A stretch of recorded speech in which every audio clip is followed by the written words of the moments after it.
G'day everyone, welcome back to the channel.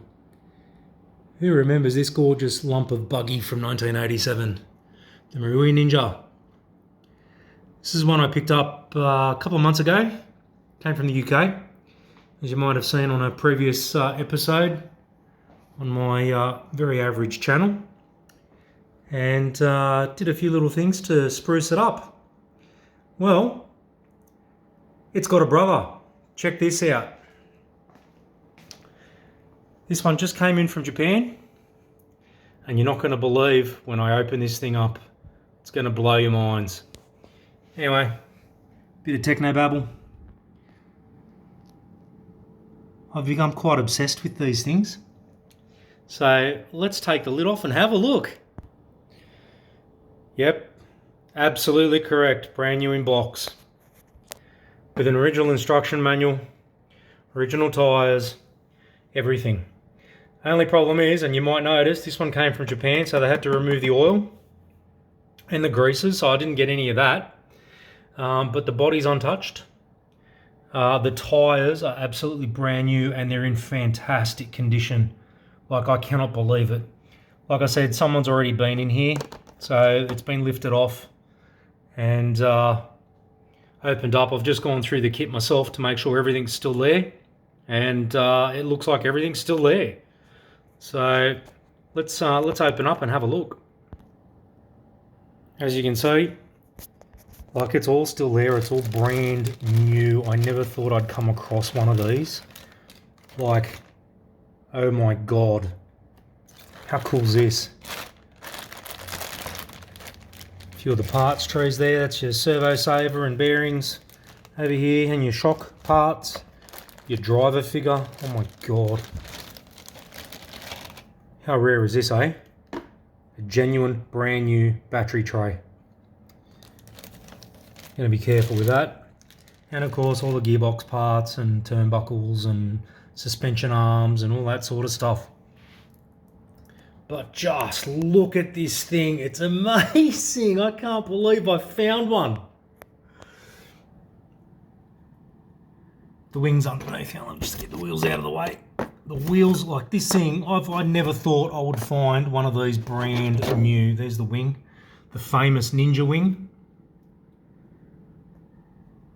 It's actually stuck down with some sticky tape.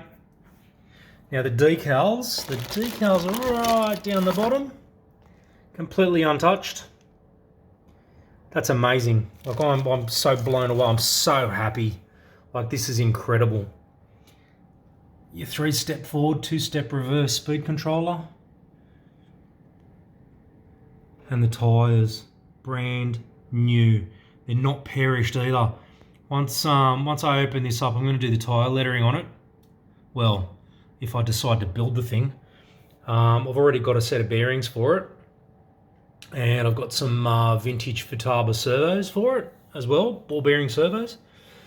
And we'll make a decision on whether I build this thing or not. Now let me get the tyres out. So yeah, so if you look at this box, this has got all the hardware. Now, like I said, someone's been in here, maybe they were going to start building it. So a few of the parts have come off the parts trees, like the rear gearbox, bevel housing. But yeah, check this out. Get them in some light. I've taken the tyres out before and inspected them, and look, they're still soft. Oh my god, this is incredible. Like, seriously.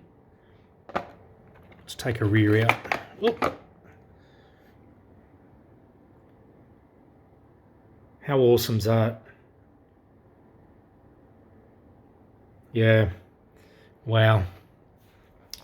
Anyway, so I thought I'd show off my latest addition to the collection. Like I said, I'm sort of in two minds about building it. I want to build it and make it an absolute shelf coin that'll never run. But on the flip side of that, don't build it, keep it as a kit. But I just can't keep them as a kit. I've got to have it built. So anyway, thought I'd share. This one actually was a Buggy purchase from Japan, Yahoo Auctions Japan. I bought some 959 bits as well to go with it. And actually a couple of Marui Ninja parts I needed for my my one that's already built. So, like a servo saver set and pillow balls. I actually just stumbled upon them, and they weren't that expensive. This kit, however, was. So don't expect you're going to find another one of these for, like $150. It was a bit more than that. But anyway, thanks for joining me so I can show off this thing. I'm really stoked, really blown away. Anyway, thanks for watching, guys. See ya.